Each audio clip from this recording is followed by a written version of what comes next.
Hello guys, nizere ko wakanze subscribe kugira ngo tujye tubana muri video zanjye zose nshizeho, kandi ujye ubona video zanjye buri video nshizeho kandi subscribe dukomeze.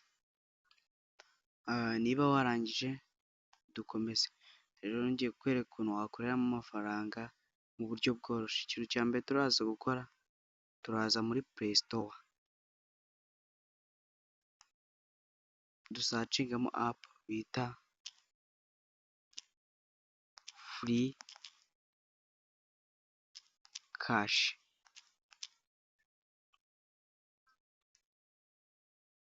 Ni iyi ngiyi, uraza dore iyi app irizewe cyane, yadownloadinze na miliyoni 5 z'abantu. Niba nawe ushaka gukora ubushakashatsi umenye uburyo iyi app ikora, wajya kuri Google search ukareba uburyo ikora. Ikintu cya mbere turakora rero, turakanda install.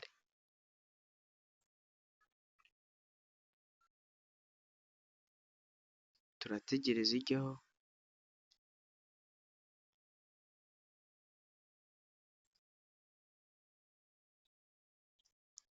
Iri kwesitaringa. Ikintu cya kabiri turakora, turakanda kuri open.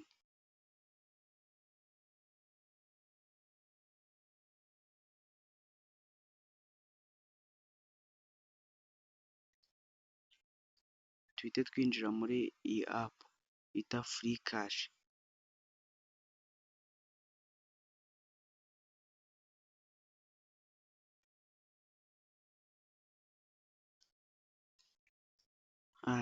Ikintu cya mbere turakora tukimara kuyinjiramo, turakanda sign up.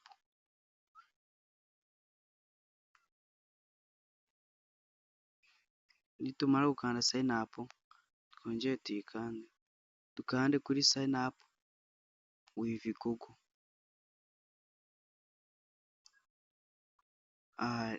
Urakoresha email address yawe,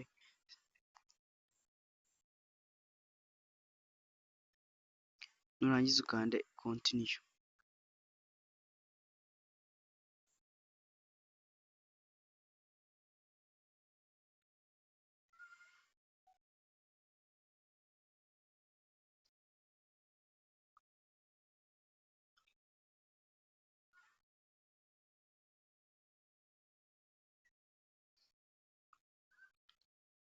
Turategerezaho gato. Ubu app yacu twamaze kuyinjiramo. Wakorera amafaranga ukoresheje app, wakina game, ukareba video, ariko iyi app cyane cyane ikundwa gukina game.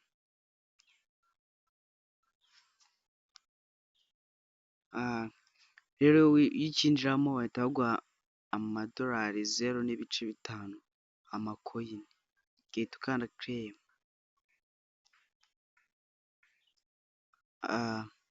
Iyi app irizewe kandi irahemba neza, kandi uko ukinnye game bagenda baguhemba amacoin. Hari amacoin baba bageneye game, iyo ukanze kuri game urayabona. Rero ngiye kukwereka ukuntu wayabikuza.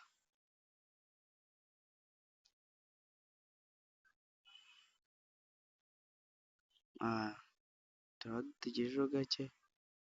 Hano hari ukubikuza ukoresheje PayPal, Bitcoin, Stake. Mbese hano wakoresha uburyo bwose ushaka. Buba ari uburyo bwinshi ushobora gukoresha. Uburyo bwa mbere bwizewe bwo kubikuza amafaranga yawe ni PayPal. Rero icyo nagusaba ni ugukanda subscribe kugira ngo tujye tubana mu zindi video zanjye zikurikira. Ciao ciao.